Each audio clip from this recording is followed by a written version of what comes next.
Good morning, welcome back to my channel Sumish ক্রিয়েশনে সবাইকে স্বাগত। সবাইকে অনেক অনেক ভালোবাসা, অনেক অনেক আন্তরিক শুভেচ্ছা জানিয়ে আমরা রেডি হয়ে গেছি, পড়াতে যাবো। আর দেখো, মেলা থেকে কালকে কিনেছে ওইটা কার্তিক পুজোর যে মেলাগুলো হয়েছে, তো সেইগুলো। তো ফিরে আসার সময় সবজি বাজার করে নিয়ে এসেছি, বাঁধাকপি, ফুলকপি, মূলো শাক সব নিয়ে এসেছি। তো আজকের মূলো শাকটা বেশ তরতাজা পেয়েছি, এগুলো ভাজা করব। মামা, হ্যাঁ, ওফ, চিনি মাথা খারাপ করে দিয়েছে। দাঁড়া, থালা থালা কি হবে? কুরকুরে, তোর কুরকুরে থালা লাগবে। বাটি দিলে হবে না, থালাই লাগবে ওর। দাঁড়াও। বাইরে বার হওয়া মানে ওর কুরকুরে, চিপস এগুলো তো খাওয়া শুরু হয়ে যাবে। যখন ঘরে থাকে না, কি সুন্দর থাকে, বাইরে বেরোলেই ব্যাস হয়েছে। কি সুন্দর সাদা ফুলটা হয়েছে, অনেক দিন পর আজকে সাদা ফুলটা ফুটলো। এদিকটা আরও অনেকগুলো ফুল ফুটেছে।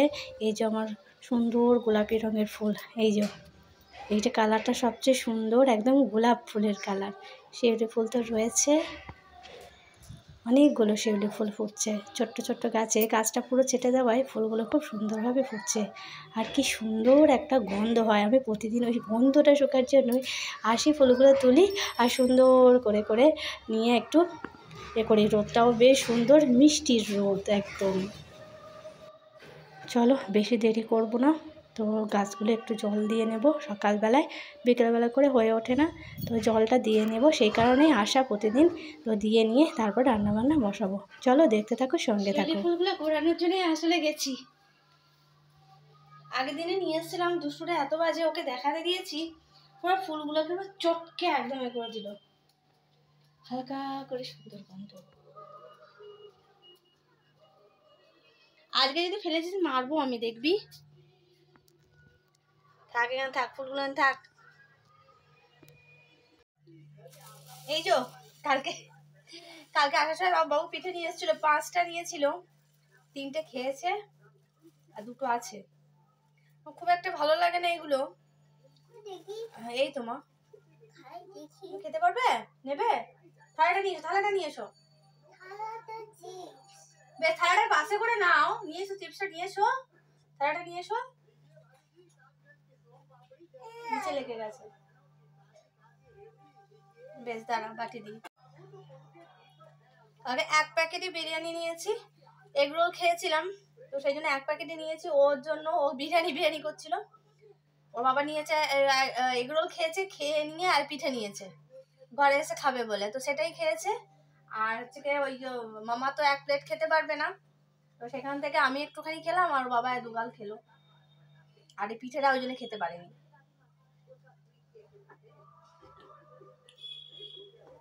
এরমই খেতে হয়, মিষ্টি কম লাগে। ভালো, খাও। বাবা জিজ্ঞাসা করে বলবো আমরা খেয়ে নিয়েছি, বাবা খেতে পারি রেখে দিয়েছে।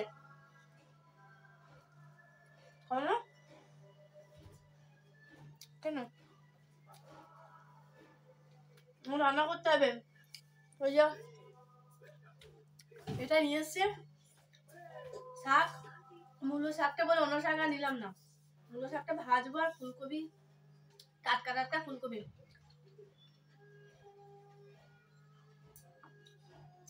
মামা এতটা বদমাইশ তো, কিছুতেই সবজি শাক খাবে না, এটা পেটে মানে হচ্ছে না, রেগুলার বডি হচ্ছে না, পরিষ্কার করে হচ্ছে না, কষ্ট হচ্ছে, বলছে কথা শুনছে না।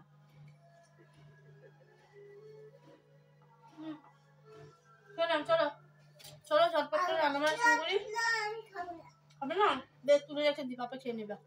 আমি আর খাবো না, একটা খাবো। বিকাল গাছগুলো জল দিলাম,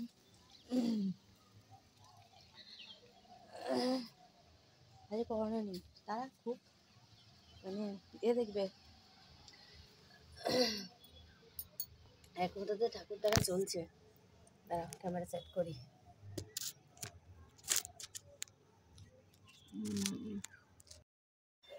শুধু বড় বড়গুলো একটুখানি তুলে বেছে নিয়ে নেব।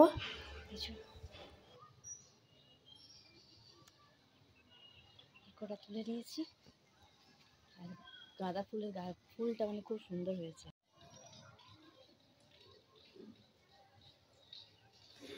গাছের ফুল, গাছের সবজি দেখলেও বেশ ভালো লাগে।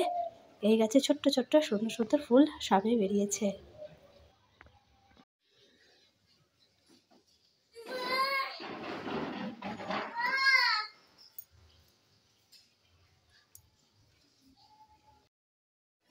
শুভ সন্ধ্যা। তো বেরিয়ে পড়েছি একদম রেডি হয়ে পুজোর প্যান্ডেল, লাইট এইসবগুলো দেখার উদ্দেশ্যে।